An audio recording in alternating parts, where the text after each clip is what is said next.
पूर्णस्य पूर्णमादाय पूर्णमेवावशिष्यते।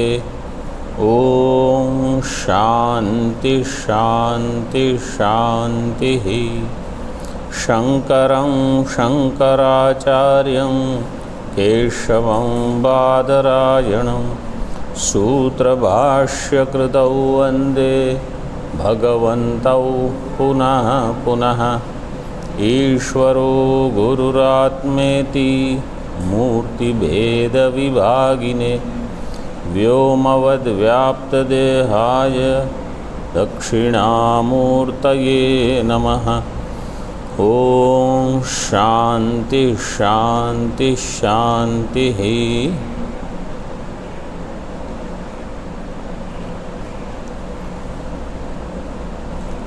ये जीवन मुक्त के लिए 4 प्रकार के प्रारब्ध कर्मों का वेग बताया गया। प्रारब्ध कर्म जो सुख दुख देंगे, ऐसे तीव्र, मध्यम, मंद और सुप्त। उसमें से कल हमने तीव्र देखा। जब तीव्र वेग होगा तो वो भी पशुआदि तुल्य, मतलब सामान्य मनुष्य के जैसे, बिल्कुल लौकिक व्यक्ति के जैसे ज्ञानी भी व्यवहार करेगा। जैसे कभी कोई समझो रोग हो गया और कहीं दर्द है, कोई दुख हो रहा है, तो उस दर्द के अनुभव के समय मैं ब्रह्म हूँ, ये वृत्ति नहीं बनेगी।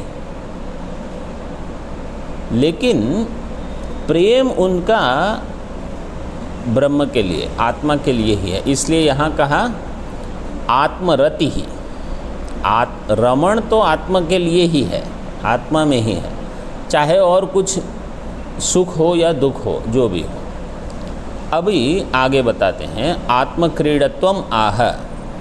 श्लोक 76। मध्यवेगे तु भोगानां प्राधान्यं स यदा तदा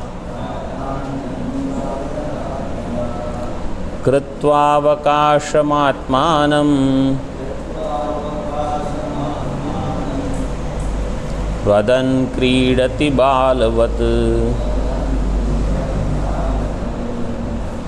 मध्यवेगे तु भोगानां प्राधान्यं स यदा तदा कृत्वावकाशमात्मानं वदन् क्रीडति बालवत्।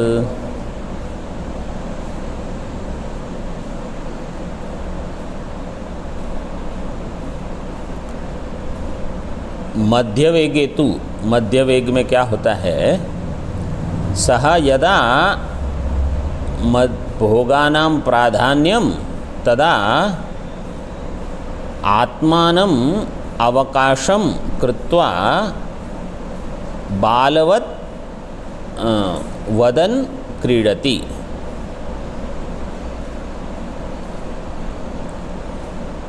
जब प्रारब्ध कर्म का जो वेग है वो मध्यम वेग है। मतलब वेग से क्या लेना है कि प्रारब्ध कर्म तो बलात् अपना प्रभाव दिखाएंगे, सुख दुख जो भी है उसका।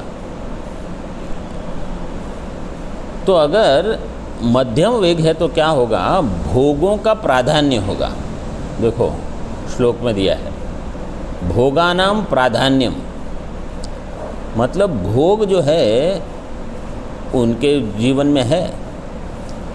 कभी कभी हमको ऐसा लगता है कि ये देखो ज्ञानी महात्मा है और ये भोग भी है इनके जीवन में, हो सकते हैं, लेकिन उसका अर्थ ये है कि इनका प्रारब्ध ऐसा है कि भोग दे रहा है। किसी किसी को भोग कहीं भी प्राप्त हो जाएंगे, चाहे आप कहीं भी जाओ, जंगल में जाओ, जंगल में भोग मिल जाएगा। भोग मतलब थोड़ी सुख सुविधा जो भी आवश्यक है वो प्राप्त हो जाएगी। और कोई ऐसे हैं जिनको प्रारब्ध बिल्कुल विरक्त का जीवन जीने देगा।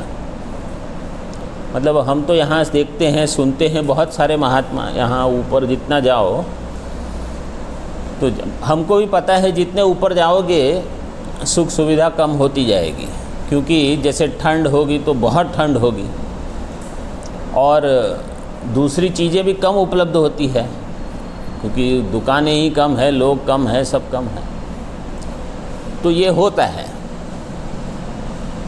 तो यदा भोगानाम प्राधान्यम तदा आत्मानम अवकाशम कृत्वा, आत्मा के लिए वो अवकाश निकाल लेता है। अवकाश के दो अर्थ हैं, यहाँ टीका में भी दिया है।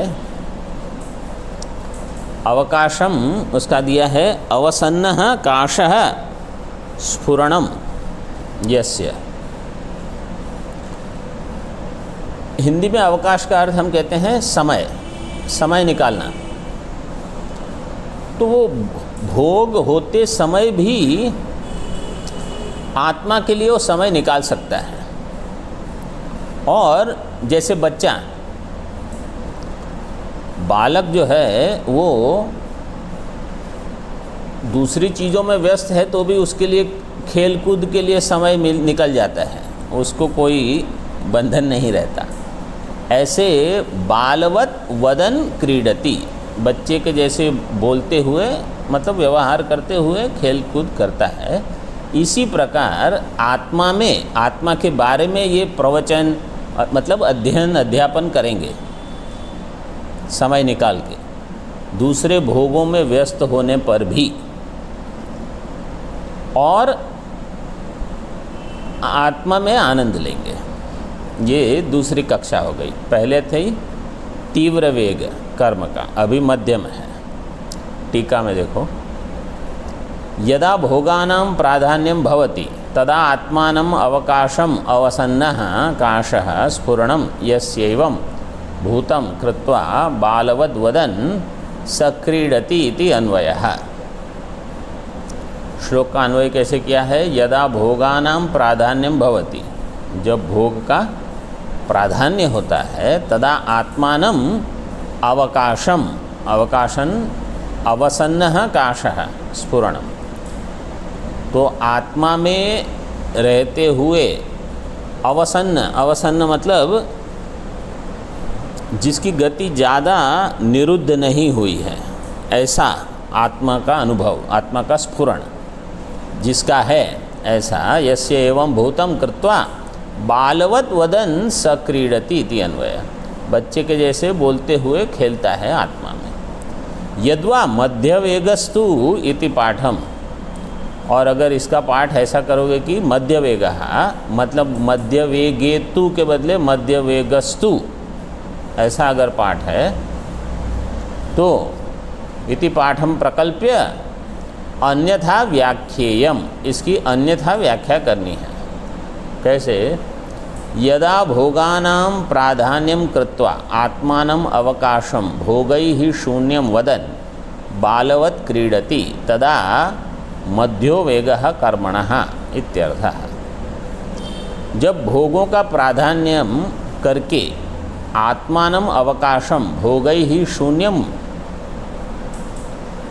भोगों का प्राधान्य है और भोगों को हटाकर आत्मा के लिए समय निकाल के अगर वो करता है बालक के जैसा, तो मध्यम वेग ऐसा जानना चाहिए। और पूर्व में जो अन्वय दिया है उसका अर्थ है कि आत्मानम अवकाशम अवसन्नः काशः, तो काश का अर्थ किया स्फुरणम, और अवकाश में अव का अर्थ दिया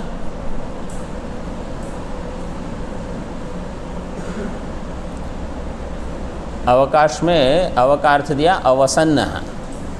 अवसन्न मतलब वहाँ रहता हुआ, वहाँ स्थायी होकर। विवेक चूड़ामणि में भी ऐसे श्लोक दिए हैं, भज गोविंदम वगैरह में भी बालवत उन्मत्तवत ऐसे।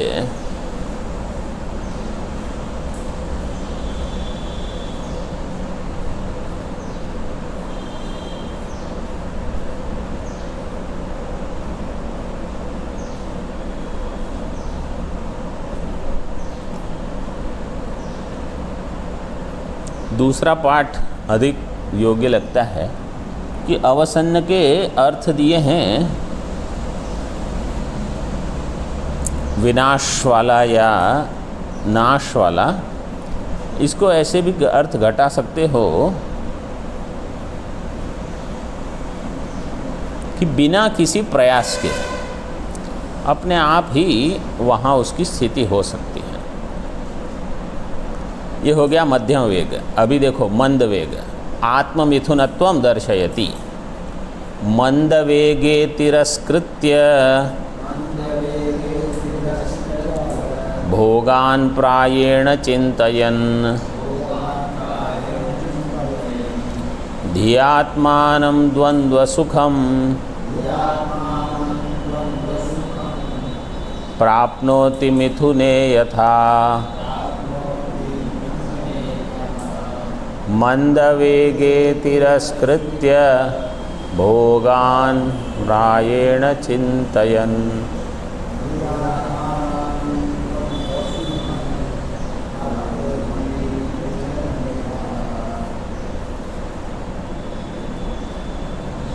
मंदवेगे, प्रारब्ध का वेग जब मंद होता है तो भोगान तिरस्कृत्य, ये एक और ऊंची स्थिति है जिसमें भोग प्राप्त होने पर भी उनका तिरस्कार आप कर सकते हो। इससे नीचे वाली स्थिति है जिसमें भोगों का तिरस्कार नहीं हो सकता। ये स्थिति में भोगों का तिरस्कार भी हो सकता है।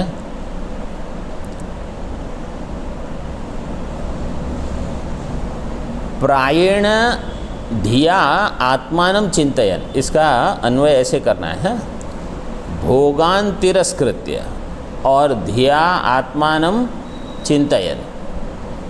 ऐसे मत करना प्रायेण भोगान चिंतयन धिया आत्मानं तिरस्कृत्य। भोग का तिरस्कार करके आत्मा का चिंतन करता हुआ। तो यही इनकी महानता है कि भोग होने पर भी उनको बिल्कुल रुचि नहीं है कि छोड़ सकते हैं। और आत्मचिंतन कैसे होता है, इसमें भी अच्छी अच्छी चीज़ें आचार्य बताते हैं। जैसे आपने बहुत सारा श्रवण किया है, गीता के श्लोक, उपनिषद के मंत्र, थोड़े ब्रह्मसूत्र, दूसरे भी जो विचार हैं, जैसे अभी हमारे यहाँ विचार चल रहा है इसमें। तो जब ये ज्ञानी अध्ययन अध्यापन नहीं करा रहा है, एक तो इनका अधिक समय पाठ वगैरह में ही रहेगा।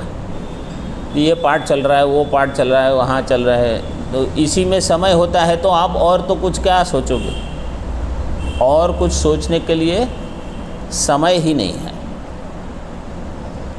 और ऐसा होने पर भी जब अध्ययन अध्यापन नहीं चल रहा है, जैसे कहीं टहलने जा रहे हो या कहीं भोजन कर रहे हो, तो भी ऐसे कोई श्लोक याद आ जाते हैं, कोई मंत्र याद आ जाए, कोई एक दो शब्द ही याद आ जाए, कोई वाक्य, कहीं भाष्य का कुछ वाक्य है, वो वाक्य से ही इनका रमण आत्मा में शुरू हो जाएगा।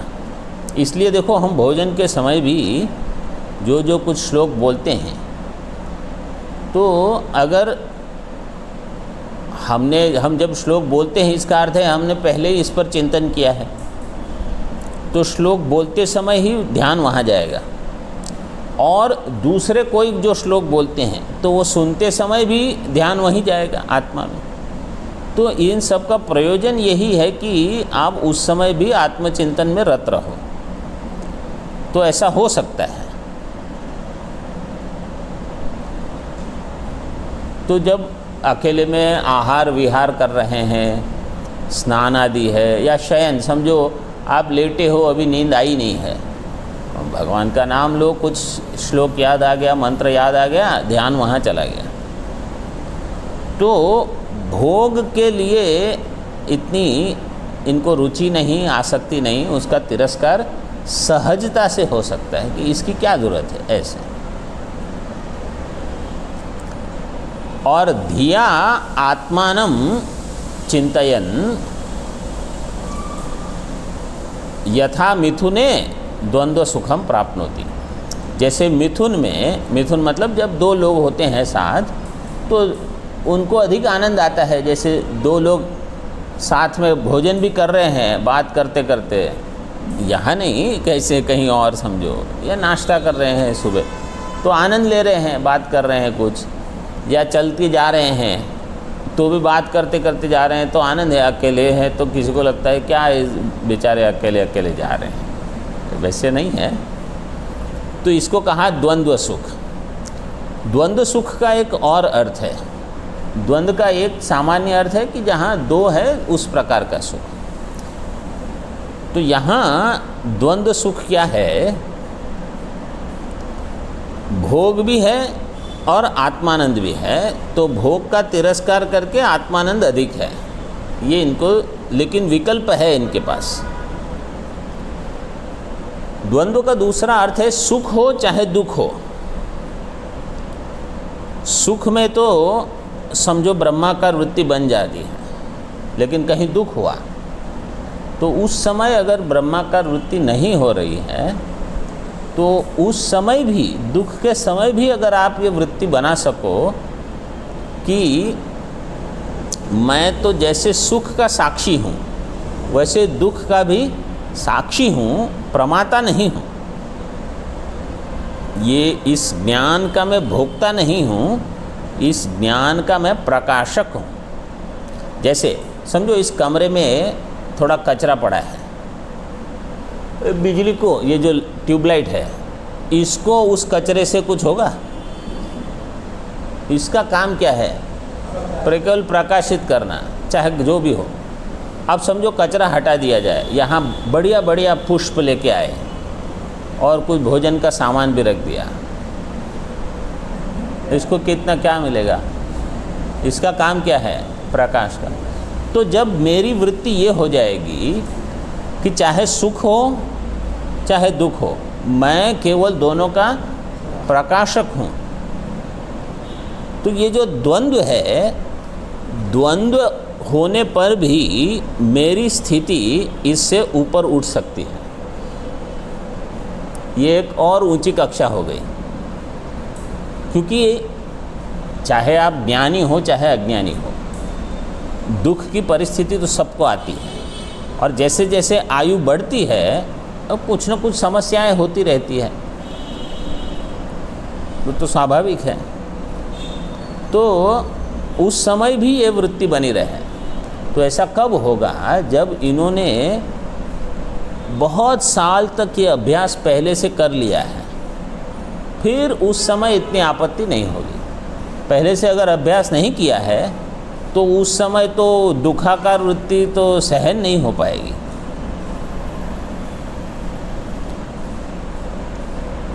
मंदवेगे तु प्रायेण भोगान् तिरस्कृत्य धिया मनसा आत्मानं चिंतयन् मिथुने यथा द्वंद्व सुखम द्वंद्वजनितम सुखम प्राप्नोति इति अन्वयः। मंदवेग में प्रायेण भोगान् तिरस्कृत्य, भोग को लगभग वो छोड़ सकता है, कभी कभी भोग कर लेगा लेकिन ज़्यादा उसमें वृत्ति नहीं बनेगी। और धिया मनसा आत्मानं चिंतयन्, मन के द्वारा आत्मा का चिंतन करते हुए जो द्वंद्व सुख है, द्वंद्व जनितम सुखम प्राप्नोति, उसकी प्राप्ति कर लेता है। इति अन्वयः। अभी चतुर्थ सुप्त वेग। जीवन मुक्तस्य आत्मरतित्वादि त्रयम दर्शयित्वा आत्मानंदत्वम दर्शयति। पहला था आत्मरति, फिर आत्मक्रीड, फिर आत्ममिथुन, अब है आत्मानंद। आत्मरति ही आत्मक्रीड, ये उपनिषद के शब्द हैं, उपनिषद मंत्र में आए हैं। आत्मरति ही आत्मक्रीड, आत्ममिथुन, आत्मानंद। तो अभी आत्मानंद को बताते हैं। सुप्त वेगेति निर्विघ्नो निर्विकल्प समाधिभाक् आत्मानंदावशेषः सन् नास्ते मुक्तवदद्वयः सुप्तवेगेति निर्विघ्नो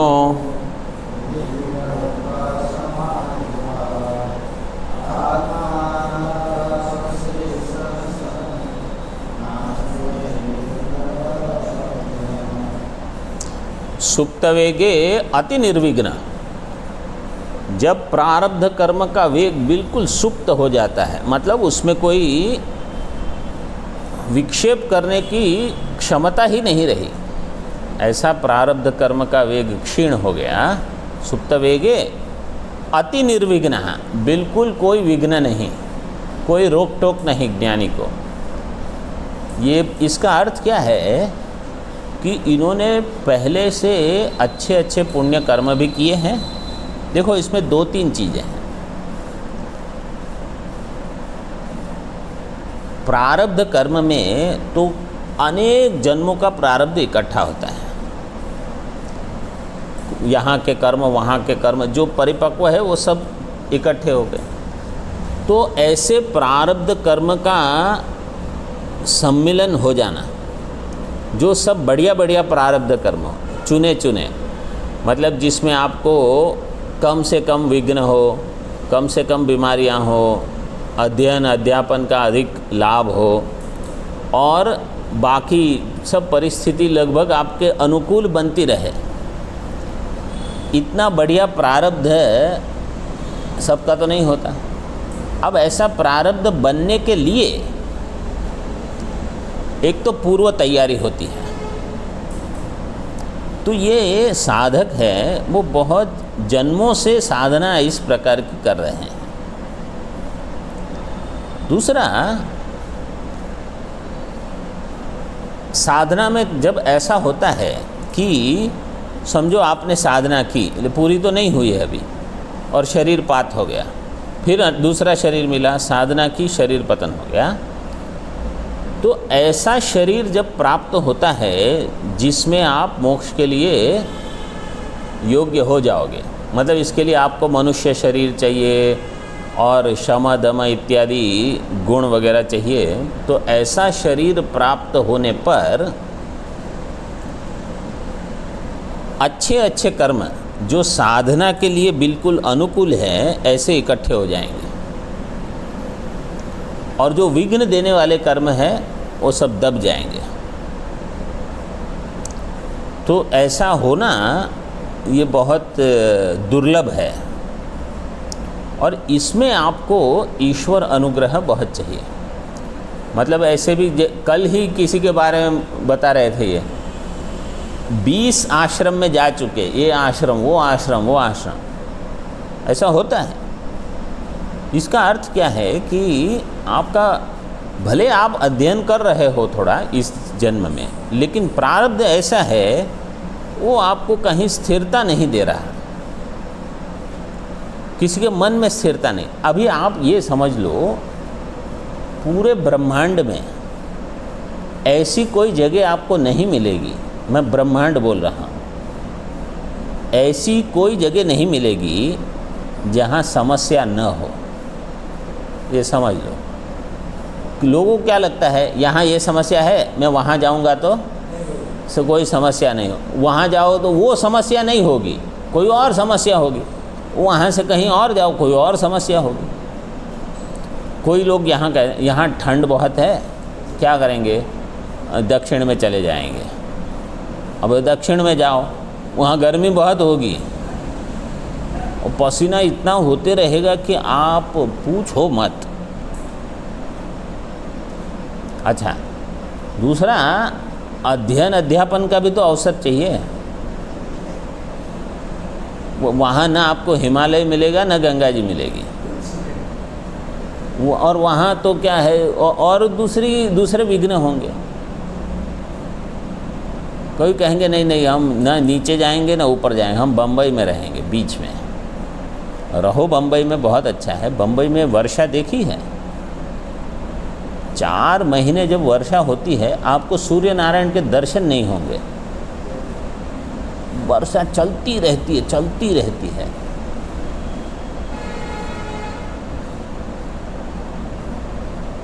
और शहरों में अध्ययन का माहौल अलग होता है। वहाँ भी संन्यास आश्रम है, दूसरे आश्रम भी है वहाँ पर, लेकिन अब सभी जगह का अपना अपना है। यहाँ क्या है, आप पैदल चल के यहाँ चले गए वापस अब बम्बई में कहीं जाना हो तो आप समझ लो आधा दिन पूरा हो जाएगा आपका।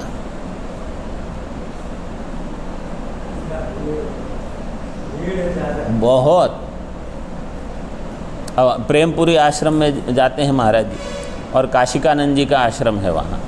प्रेमपुरी आश्रम से काशिकानंद जी के आश्रम जाना मतलब जाके आने में, और वहाँ जो भी प्रवचन हो, भिक्षा हो, 5-6 घंटे हो जाते हैं। ऐसा है वो, इतनी भीड़ है, इतने लोग हैं, पूछो मत। तो सब जगह का अपना अपना है। और वहाँ लोगों के पास फुर्सत भी ज़्यादा नहीं रहती, सभी लोग व्यस्त हैं। मतलब कहाँ जाना है भगवान जाने, लेकिन सभी व्यस्त हैं। तो प्रारब्ध जिनका ऐसा हो गया, बिल्कुल सुप्त वेगे अति निर्विघ्न, ये ज्ञानी जो है बिल्कुल निर्विघ्न रहेंगे। निर्विकल्प समाधि भाग, जहाँ विकल्प न हो उसको कहते हैं निर्विकल्प। देखो पूर्व जो था मंद वेग, उसमें हमने कहा सुख भी है दुख भी है। ज्ञानी के पास विकल्प है, वो उसका प्रकाशक है, ऐसा जान सकता है। निर्विकल्प का अर्थ यहाँ हम क्या ले सकते हैं कि इस ज्ञानी को ये विकल्प भी आवश्यक नहीं है कि मैं ज्ञान में मतलब ब्रह्माकार वृत्ति बनाऊं या न बनाऊं। ये विकल्प भी उनके लिए नहीं है। क्यों? उनको पता है कि मैं ब्रह्म हूँ। देखो जैसे हमको पता है कि हम पुरुष हैं, हमको रोज़ सुबह उठ के पुरुषाकार वृत्ति बनाने की आवश्यकता है। इसमें वृत्ति क्या बनाना? ज्ञान इतना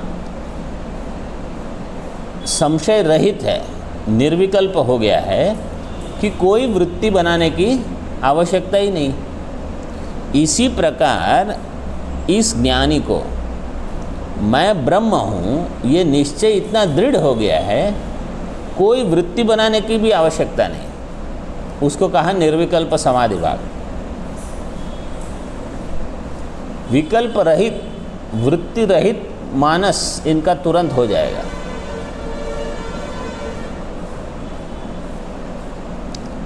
आत्मानंदावशेषः सन् मुक्तवत् अद्वयः आस्ते। आत्मानंद अवशेष, जिसका आत्मानंद ही रहा, मतलब और कोई आनंद नहीं। ऐसा नहीं है कि वो भोजन नहीं करेंगे या शयन नहीं करेंगे, लेकिन उनको हमेशा ये ज्ञान रहेगा आत्मानंद ही अलग अलग रूप से भास रहा है। तो अध्ययन अध्यापन में भी एक आनंद है, विद्यानंद। एक है विषयानंद, एक है निवृत्ति का आनंद। देखो ये निवृत्ति का आनंद भी विलक्षण है। आपको समझो अध्ययन अध्यापन में आनंद आता है, ठीक है। आप कितने घंटे अध्यापन करोगे? एक दो पाठ हो गए, फिर आप कहोगे कि अब आप सब जाओ हम बैठेंगे शांति से। तो ये भी एक आनंद है। अब समझो प्रवृत्ति का आनंद। प्रवृत्ति मतलब कुछ त्यौहार है या कुछ चल रहा है, समझो आप भंडारा रखा, बहुत लोग आए, बहुत लोग मिले, आपको कमरे में आके इन्होंने नमस्कार किया, उन्होंने बताया मैं आपसे वहाँ ये पढ़ता था, अब मैं वहाँ हूँ। कोई महंत बन गए, कोई मंडलेश्वर बन गए, कोई कुछ, ऐसे बहुत सारे होते हैं जिन्होंने बहुत सालों से जो पढ़ाते हैं, उनके पहचान वाले बहुत सारे साधु सन्यासी महात्मा गृहस्थ सब होते हैं। समझो आप इनसे मिले उनसे मिले, गुरु पूर्णिमा के दिन बहुत लोग मिलते हैं, फ़ोन चलते हैं, फिर 2 घंटे के बाद बस अब कोई नहीं चाहिए मुझे। तो निवृत्ति का भी एक अलग आनंद है, अध्ययन अध्यापन का आनंद है, और बढ़िया भोजन है, कुछ दिया, जैसे कोई पुष्प ही लेके आया और उसकी सुगंध बढ़िया हो, या कोई पुष्प है उसका रंग बढ़िया हो, उसका भी आनंद लेते हैं। ऐसा नहीं है कि ज्ञानी महात्मा लोग इनका सब आनंद नहीं लेते। और दुख भी होता है, बोले देखो क्या मज़ा है दुख में। एक महात्मा थे, चलते जा रहे थे, गड्ढा था उधर, उसमें पैर फिसल के नीचे गिर गए। बोले क्या बढ़िया आनंद है, देखो ये आनंद सबको थोड़ी मिलता है। तो देखो ये ज्ञानी जो है ना, जिनका मन इसमें रह सकता है, वो ही इसका भी आनंद लेंगे कि देखो ये कभी कहाँ मैंने अनुभव किया था। नहीं तो दूसरे होंगे तो सीधे क्रोधी होके, क्या है ये लोग गड्ढे करके रखते हैं रास्ते पर, ये वो इन्होंने ये नहीं किया, उन्होंने वो। अरे जो है अभी आप भुगत लो, उसमें क्या है, उसमें भी आनंद देखो। तो ये है हमेशा ये निर्विकल्प समाधि इनकी। आत्मानंद अवशेषः सन् अद्वयः अद्वितीय ब्रह्म मुक्तवद आस्ते। जैसे मुक्त पुरुष रहते हैं, मुक्तवत कहा क्योंकि अब ये जीवन मुक्त है, फिर विदेह मुक्त होगा, तो यहाँ मुक्तवत ऐसे बताया। अभी अगला श्लोक टीका देखो, तो 4 हो गए, समझ में आ गए ये, तीव्र, मध्यम, मंद, सुप्त। हमारे जीवन में भी हम देख सकते हैं कि अभी मेरा कोई तीव्र प्रारब्ध चल रहा है, अभी थोड़ा मध्यम है ऐसे। और ज्ञान जैसे दृढ़ होता है ना, ये बाकी चीज़ें अपने आप शांत हो गई ऐसा लगता है। इसका एक बहुत ही सुंदर दृष्टांत क्या है, देखो आकाश में रात को कितने चंद्रमा प्रकाशित होते हैं, चंद्रमा नहीं, कितने तारे, अनंत। अनंत मतलब कोई गणना नहीं है, इतने सारे तारे होते हैं कि नहीं, रात में दिखते हैं। अभी कितने दिखते हैं, क्यों? सूर्य का प्रकाश इतना प्रखर है, उन सब के प्रकाश बहुत हैं, वो बड़े बड़े हैं तारे, वो भी अपने सूर्य से तो बहुत बड़े भी हैं, लेकिन दूर भी हैं। और ये नज़दीक होने से इसका प्रकाश इतना लगता है कि बाकी सारे तारों का प्रकाश नहीं के बराबर है अभी, ठीक है। इसी प्रकार जितने दुख हो हमको, बहुत सारे दुख, जितने तारे हैं ना, समझो उतने दुख हैं। और ये सूर्य है, ये ब्रह्माकार वृत्ति है, मैं ब्रह्म हूँ, इस ज्ञान का आनंद। तो मैं ब्रह्म हूँ, इस ज्ञान के आनंद के सामने बहुत सारे दुख हो, फिर भी उसका ध्यान ही नहीं आता कि वो है। जैसे अभी हमको ये ध्यान ही नहीं लगता कि बहुत सारे तारे चमक रहे हैं, चमक तो रहे हैं लेकिन बिल्कुल पता ही नहीं है,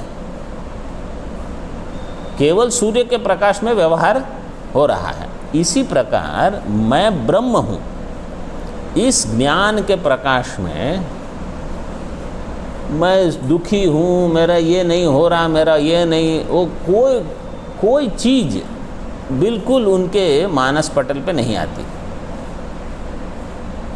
ये हो सकता है।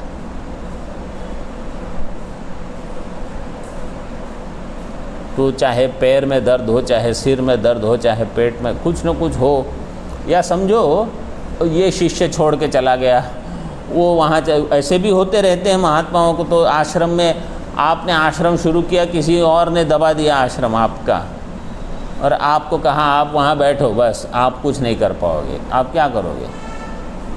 ऐसे भी होता है कुछ कुछ। तो वहाँ सभी में आनंद ही लेना। सस्वराट भवति तस्य सर्वेषु लोकेषु कामचारो भवति अथ ये अन्यथा तो विदुरन्य राजानस्ते क्षय्यलोका भवन्ति तेषां सर्वेषु लोकेषु कामचारो भवति। लोके जो दिया है ना, लोकेषु होना चाहिए।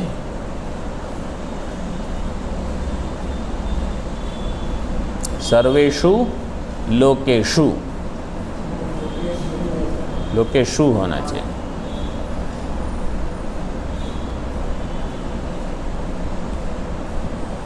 सर्वेषु लोकेषु कामचारो भवति।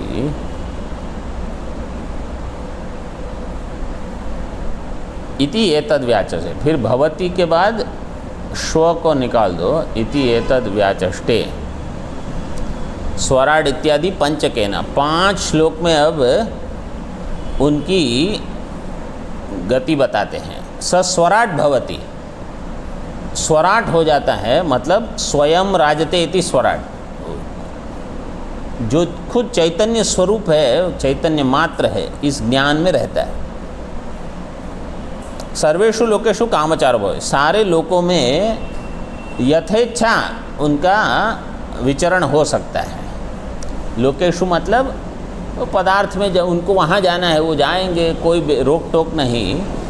देखो जो बहुत सारी संस्थाओं के इसमें उलझे रहते हैं ना, उनको जहाँ जाना है वहाँ जा नहीं सकते, क्योंकि इतना स्वातंत्र नहीं होता। अब इनका क्या है, वहाँ जाना है, जो बद्रीनाथ जाना है बोले चलो बद्रीनाथ, चलो गंगोत्री जाना है चलो गंगोत्री, जो मर्जी आए चले, स्वतंत्र हैं।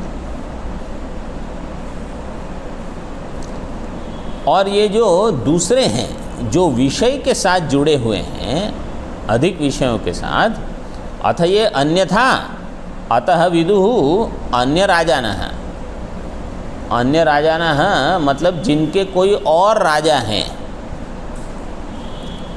तो इनकी जो प्राप्ति होगी वो अनित्य होगी, इनको नित्य भोग नहीं मिलेंगे।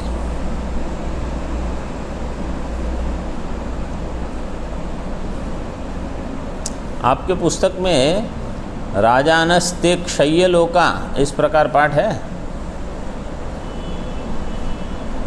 कि अक्षय्यलोका?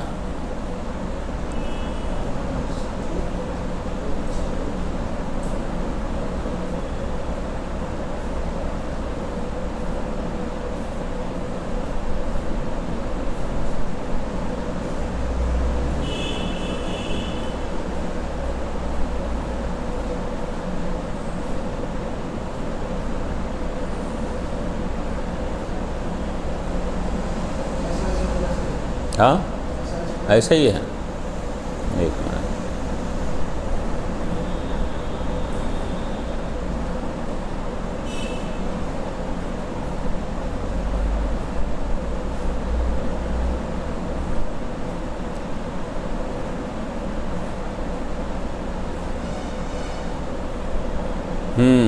अक्षय लोका नहीं है, क्षय लोका है।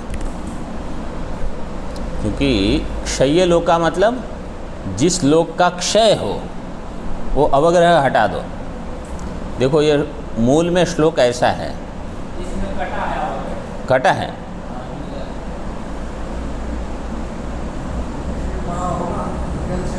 हाँ कटना चाहिए।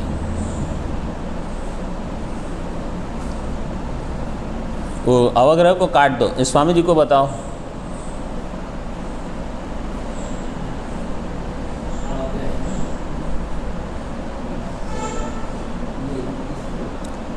देखो क्षय लोक का, क्षय का अर्थ क्या है?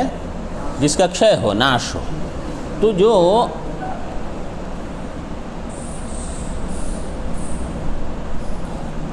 अन्य राजा वाले, मतलब जिनका कोई अन्य स्वामी हो, उनकी जो भी प्राप्ति होगी वो तो अनित्य होगी, विनाशी होगी।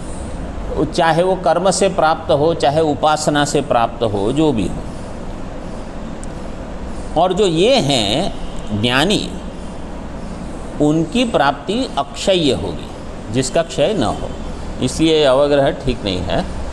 ये जो मंत्र दिया है ये है 7वें अध्याय का 25वें खंड का द्वितीय मंत्र है, 7:25:2, 7:25:2।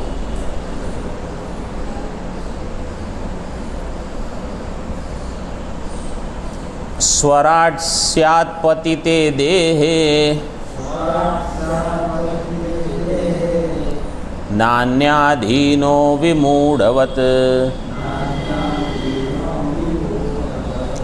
तस्य सर्वेषु लोकेषु कामचारो भवेत् खलु। स्वराट स्यात् पतिते देहे नान्याधीनो विमूढ़वत् तस्य सर्वेषु लोकेषु कामचारो भवेत् खलु।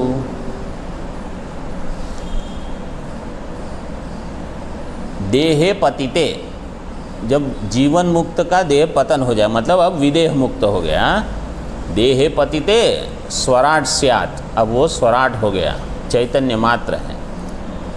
न अन्य अधीन, किसी अन्य के अधीन नहीं रहा, शुद्ध चैतन्य मात्र है। और क्या?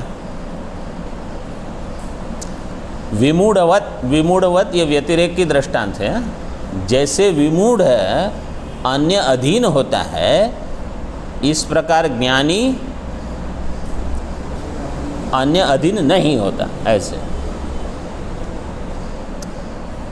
तस्य सर्वेषु लोकेषु कामचारो भवेत् खलु, और उसका सारे लोकों में यथेच्छा आचरण, मतलब जहाँ अब जाना है, विदेह मुक्त हो गए हैं, अब जाना क्या है, मतलब अब ये कोई देखो, ये है ना, इसके दो प्रकार से अर्थ ले सकते हो।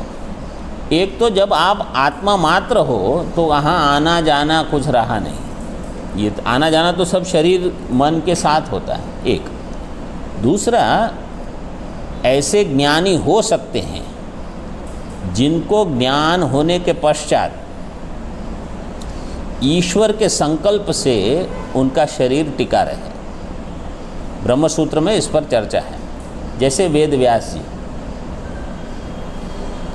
वेद व्यास जी के बारे में कहा है कि इनको मोक्ष पूर्व जन्म में ही हो गया था, लेकिन उनको बहुत बड़ा काम करना था, तो भगवान ने इस निमित्त से उनको शरीर दिया अगले जन्म में। ऐसे वैसा हो सकता है। तो फिर उस शरीर में यथा कामचारो भवति, फिर वहाँ तो जहाँ उनको प्रकट होना है वहाँ प्रकट हो जाएंगे। ऐसे नहीं कि अब घोड़ा गाड़ी है नहीं तो जाएंगे कैसे, वो आप तो जहाँ पहुँचना है वहाँ पहुँच गए। स्वर्गलोक में ना, जैसे नारद जी स्वर्गलोक में भी आ जाएंगे, कंस के पास भी आके उसको कुछ बता देंगे, जाएंगे यहाँ से वहाँ, और फिर नीचे पाताल लोक में भी पहुँच जाएंगे। नारद जी का मुख्य काम क्या था बताओ मुझे?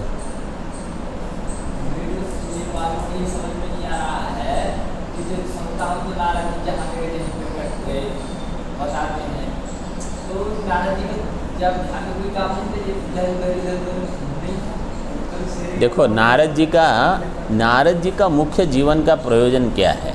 लोग क्या समझते हैं, यहाँ की बात जो वहाँ बताए, वहाँ के बाद ओ ये नारद हैं, ऐसा नहीं है।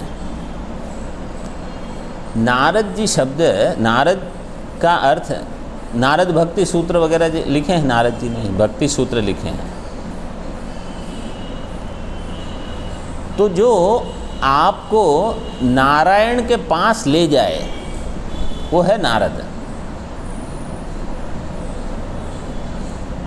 जैसे जो भक्त होते हैं उनको जब विघ्न आते हैं कि अब हमारी साधना रुक गई है, आगे कैसे जाए, तो नारद जी का काम क्या है कि इनको अब आगे ले जाए। जैसे दृष्टांत, मैं ऐसे ही नहीं कह रहा, भागवत जी में देखो ध्रुव का दृष्टांत है। ध्रुव ने घर तो छोड़ दिया, उसको कहा गया कि आप जाओ परमात्मा के पास जाओ। अब परमात्मा के पास कैसे पहुँचेंगे? तो नारद जी ने उनको रास्ते में मिल के कहा कि भाई तुम क्या ये सब घर भर छोड़ के जाओ, घर छोटे बच्चे हो। नहीं, बोले मुझे माता ने डांट दिया, मैं नहीं जाऊंगा। बोले इसमें क्या है, सारी माताएं तो पुत्रों को डांटती है, उसमें क्या बड़ी बात है, जाओ। फिर मन में सोच रहे हैं ये देखो एक क्षत्रिय लड़का है, इतना भी अपमान सहन नहीं कर पाता। बोले ठीक है, ओम नमो भगवते वासुदेवाय इसका जप करो। और फिर उसने जप किया। तो नारद जी का प्रयोजन ये है कि अब इसको आगे की दिशा बताई जाए। प्रहलाद हैं, इसके जीवन में भी यही आया, वहाँ भी नारद जी आते हैं, प्रहलाद जी को बताते हैं, उपदेश देते हैं। तुलसी रामायण में आता है पार्वती जी के बारे में। पार्वती जी शिव जी की, उनको शिव जी की तपस्या करनी है, ये नारद जी ने बताया कि आपको ये करना है। अब तो उनको प्रेम तो था, उन्होंने कहा अभी ये सब राजपाट की हिमालय में थी, उन्होंने कहा ये सब छोड़ के अभी थोड़ा ध्यान भजन तप करो शिव जी के लिए, तुम्हारे जन्म का यही प्रयोजन। तो देखो नारद जी का काम ये है। और वो जो कंस की जो कहानी है उसमें क्या है, जब कंस ने सोचा कि अब 8वें पुत्र से, देवकी और वसुदेव जी के 8वें पुत्र से मेरी मृत्यु होने वाली है, तो पहले 7 को मार के क्या करना है, बोले छोड़ दो उनको। अब नारद जी ने क्या सोचा कि अगर इसके पाप कर्म कम हो गए तो इसकी मृत्यु नहीं होगी जल्दी, तो बोले इसके हाथ से पाप कर्म होते रहने चाहिए, तभी तो भगवान जल्दी आ जाएंगे और इसकी भी जल्दी छुट्टी हो जाएगी। क्योंकि वास्तव में तो ये कुंभकर्ण, रावण कुंभकर्ण, ये कंस और चाणूर, ये सब कौन है? जय विजय है ना, भगवान के ही जो सेवक थे, जय विजय। 2 सेवक, इसलिए 2 सेवक रहते हैं, जय विजय। इन लोगों को श्राप दिया गया था कि आप 3 जन्म लो नीचे, और फिर जब इनकी ये 3 जन्म हो जाएंगे तो आप फिर से यहाँ आ जाना। तो ये सेवक हैं भगवान के, तो इनको भी श्राप से मुक्ति जल्दी हो जाए। तो नारद जी का प्रयोजन ये नहीं है कि जो चल रहा है उसमें कुछ ना कुछ सबको विघ्न करवाएं, इनका काम जल्दी पूरा हो जाए। देखो जैसे हम यहाँ पर भी है, ठीक है, मनुष्य शरीर में, अब हमको समझो मनुष्य शरीर में दुख हो रहा है, तो हमको क्या लगेगा, नहीं बस कुछ करो यार, इससे ठीक हो जाए शरीर, कुछ दवाई लो, कुछ ये करो, कुछ वो करो, कुछ करते रहते हैं हम। समझो हमको बताया जाए कि जैसे आपका ये शरीर पूरा हो जाएगा, आपको 50,000 साल के लिए ब्रह्मलोक में आनंद ही आनंद मिलेगा। तो अब हमारी मनोवृत्ति क्या होगी, ये जल्दी पूरा हो जाए अभी। क्यों? क्योंकि इसके बाद बहुत सुख मिलने वाला है। अभी हम इसके पीछे पड़े हुए हैं कि इसको खींचते रहें कि और 2 महीना और जी लूँ, और 4 महीना जी लूँ, और 2 साल जी लूँ।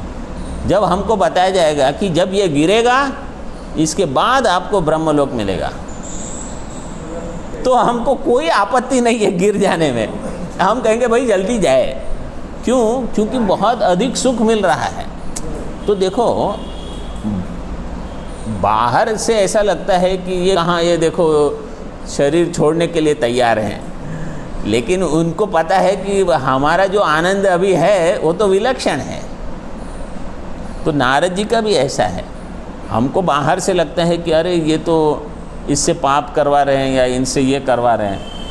नारद जी का प्रयोजन ये है कि ये जल्दी से जल्दी भगवान के पास कैसे पहुंच जाए, ये कहने का मतलब कथा का ये प्रयोजन है। नारद जी जो है वो तो भगवान के पास हमको ले जाने के लिए। एक पंक्ति देख लो यहाँ टीका में, स्वराट स्वतंत्र विमूढ़वत इति व्यतिरेके दृष्टांत। ये व्यतिरेक में दृष्टांत है।